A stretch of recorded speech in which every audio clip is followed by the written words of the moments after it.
Here we are with Charlie Veitch, famous activist, who I've found amongst the crowd at the Occupy St Paul's. Charles, what do you? We were just talking about the movement worldwide, and you were mentioning murders in the Occupy New York. Yeah.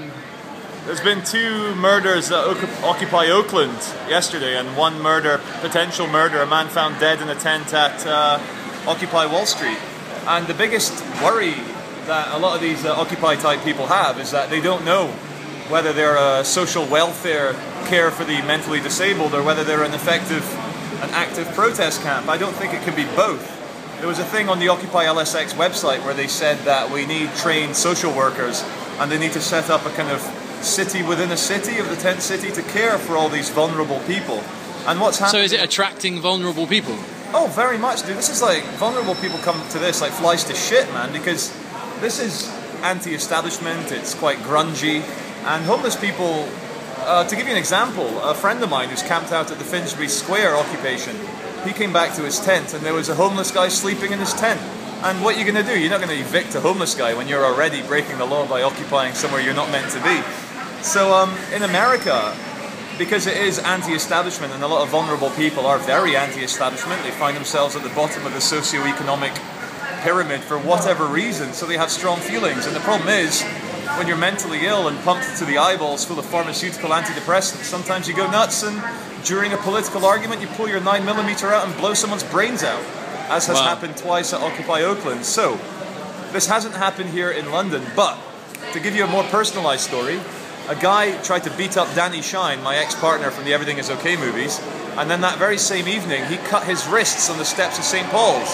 He tried to kill himself just over here a few days ago. So, well, interestingly, one of the things that's come up in a lot of the interviews today is that there's a danger of the movement's meanings being misinterpreted or diluted by distractions, by people co-opting for different reasons, for lack of clarity within the movement.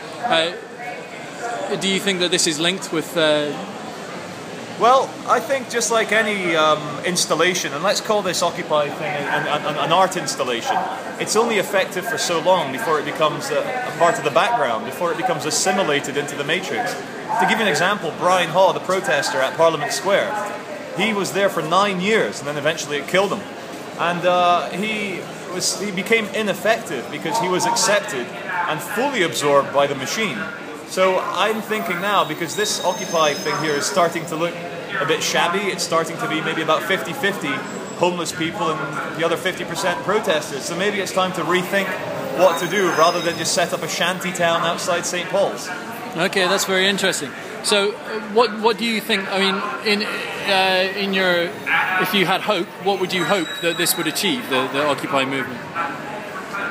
I always prefer to do things as a lone wolf. I'm not comfortable being part in political groups or part of a structured agenda of people. Charlie Veitch, lone wolf. Charlie Veitch, lone wolf. So I think it's already, every day it's called Occupy London, and they are occupying London, so it's already effective. It's already won the propaganda battle.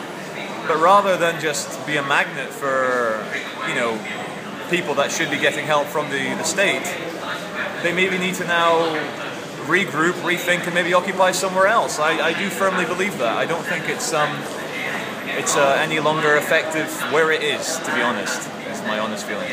Okay, thank you very much. Cheers, man.